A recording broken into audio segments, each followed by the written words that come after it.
કોથમીરનો ઉપયોગ આપણે વાનગીની ઉપર સજાવટ માટે તેમજ ચટણી બનાવવા માટે કરતા હોઈએ છીએ, પણ આજે આપણે ફ્રેશ કોથમીર ઉમેરીને એકદમ ખસ્તા અને પડવાળા ટેસ્ટી પરોઠા બનાવીશું. તેને નાસ્તામાં કે સાંજે જમવામાં પણ બનાવી શકો છો.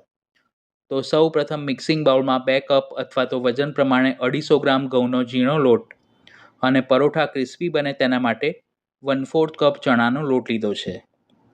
તેમાં મસાલામાં 1 ચમચી લાલ મરચું, અડધી ચમચી હળદર, અડધી ચમચી ચાટ મસાલો અને સ્વાદ પ્રમાણે મીઠું ઉમેરીશું. બધી જ સામગ્રીના માપ સ્ક્રીન ઉપર અને ડિસ્ક્રિપ્શન બોક્સમાં આપ્યા છે. ફ્લેવર માટે 5 ચમચી હિંગ, 1 ચમચી અધકચરું વાટેલું જીરું, 2 ચમચી સફેદ તલ અને 1 મોટી ચમચી આદુ મરચાંની પેસ્ટ ઉમેરીશું. જીરુંના બદલે તમે અજમો પણ ઉમેરી શકો છો. તેની સાથે મોણ માટે 3 ટેબલસ્પૂન તેલ ઉમેરીશું. મોણમાં તમે તેલના બદલે ગરમ કરેલું ઘી ઉમેરશો તો પણ પરોઠા વધુ ખસ્તા બનશે. ત્યારબાદ તેમાં 1 કપ અથવા તો 100 ગ્રામ જેટલી પાણીથી સરખી રીતે ધોઈ અને કુમળી દાંડી સહિત સમારેલી ફ્રેશ કોથમીર ઉમેરી મિક્સ કરીશું. તેમાં જરૂર મુજબ થોડું પાણી ઉમેરતા જવું અને મેથીના થેપલા કરતાં સાધારણ કઠણ લોટ બાંધવો. એકસાથે વધુ પ્રમાણમાં પાણી ઉમેરશો તો લોટ જરૂરિયાત કરતાં વધુ નરમ બંધાશે અને પરોઠા સરખા ક્રિસ્પી નહીં બને. આ રીતનો લોટ બાંધી તેને કેળવીને થોડો સ્મૂથ કરી લઈશું. લોટને બાંધ્યા પછી ઢાંકીને મૂકી રાખવાની જરૂર નથી, તરત જ તેમાંથી પરોઠા બનાવી શકો છો. અત્યારે આપણે પડવાળા પરોઠા કરવાના છે, એટલે મોટી સાઇઝના લુવા બનાવીશું. આ માપ પ્રમાણે 7 થી 8 નંગ પરોઠા તૈયાર થશે. લુવા કર્યા પછી તે સુકાઈ ના જાય તેના માટે ઢાંકીને મૂકી રાખવા.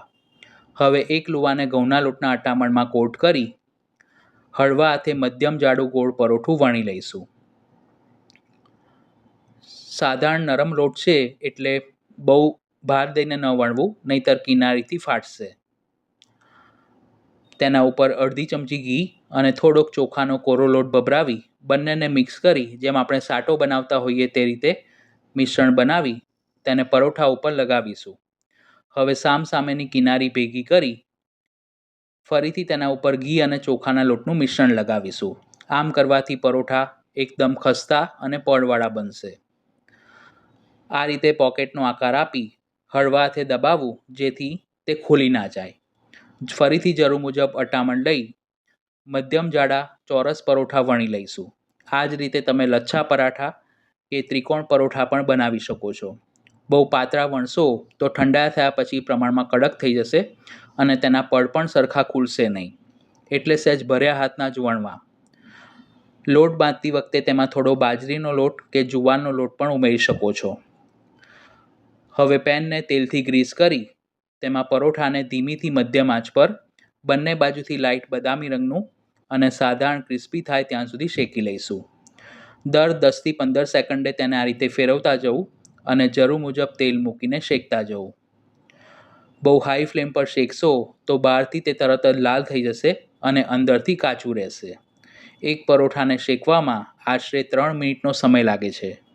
શેકેલા પરોઠાને આ રીતે સ્ટીલની રેક ઉપર કાઢીશું, જેથી બિલકુલ પાણી ના વળે.